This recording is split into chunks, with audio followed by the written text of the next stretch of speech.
youngest here. When I talk about Joan Berenge. I think that's how you pronounce it, but I apologize for my pronunciation. Basically, he plays overseas. Basically, he's an overseas player, super young talent. Crazy story with him, by the way. This guy was a soccer player up until the age of 20. So he did not even touch a basketball. And sorry, until up until 2020. 2021, he realizes, shoot, I don't have any shoes, and my feet can't fit into any soccer cleats anymore.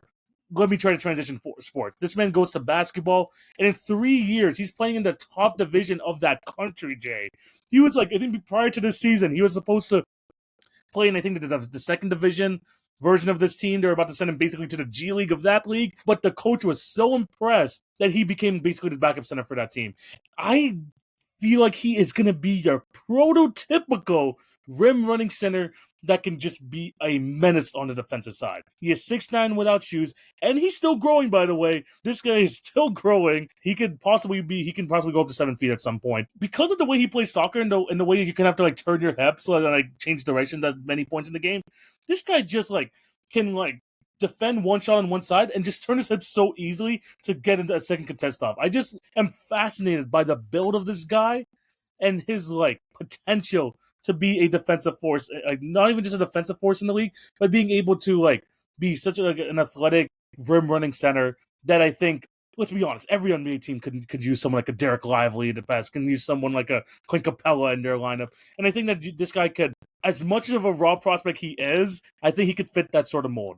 And I think like if he can like finally get a grasp of basketball, which is really weird to say, by the way, like coming for someone who could potentially be a late first round draft pick, but if he could put it together, this guy could have like absolutely the tools to be a impact player in this league. Some teams I'm thinking of him that could potentially use him. Funnily enough, the Atlanta Hawks, another team I could see him being a good fit on.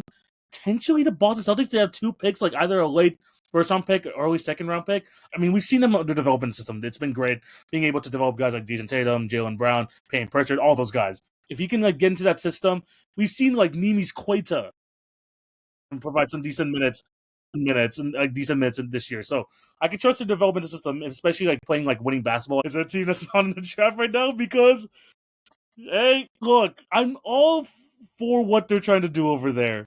But this guy just fits someone who fits next to Luka Doncic perfectly. Do the Lakers trade in for an early second round pick, late first round pick? Because I feel like if you want to build around Luka long term, this is like they want him here for the next decade.